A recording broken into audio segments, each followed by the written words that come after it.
Have you ever been involved in a conversation but you can't remember what was discussed because there's simply more hearing instead of actual listening?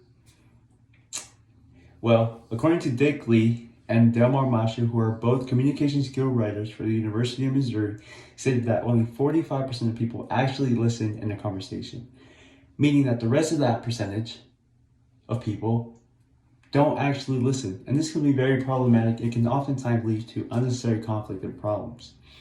My name is Alan Soto, and I'm here today to discuss to you all about the importance of becoming an effective and efficient listener and the steps that require for you to understand in order to become one. First and foremost, we have to be aware what the listening process is. According to our textbook, which has been edited and revised by the University of Missouri, stated that listening is a process and as such does not have a beginning or end. Similar to the communication process, the listening process has cognitive content which does not develop in a linear step-by-step fashion. The receiving stage is the first part of this process, and this is simply where we begin to gain information and new messages. Next, we move on to the interpreting stage. Now, the interpreting stage, as stated in our textbooks, states that this is where we begin to combine visualization and literary information in order to create some sort of meaning. In other words, this is where we begin to find the stimuli of the message. After that, we move on into the recall stage.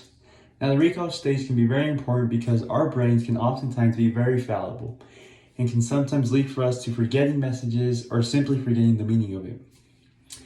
By going through the recall stage, it will help us recall what the information was and will lead for us to make our response. After that, we move on to the evaluation stage. Now, the evaluation stage is simply just where we begin to make appropriate judgments of the message. Is the message credible? Is it trustworthy? Or is the message a lie? Or just information that is not relative? After we evaluate the message, then we are able to make our response to the message. It's important for us to give the correct response to the speaker because we have to be able to let them know our thoughts, opinions, or simply how we feel about it all. As I begin to wrap up, I hope you all were paying attention and were utilizing the listening process as I went through. Becoming an effective and efficient listener does not come easily or naturally. It requires attention, thought and consideration, and hard work. If you follow these 5 steps, I can assure you that your listening skills will increase dramatically and it will help alleviate some of those conflicts and unnecessary problems that you oftentimes face. Thank you.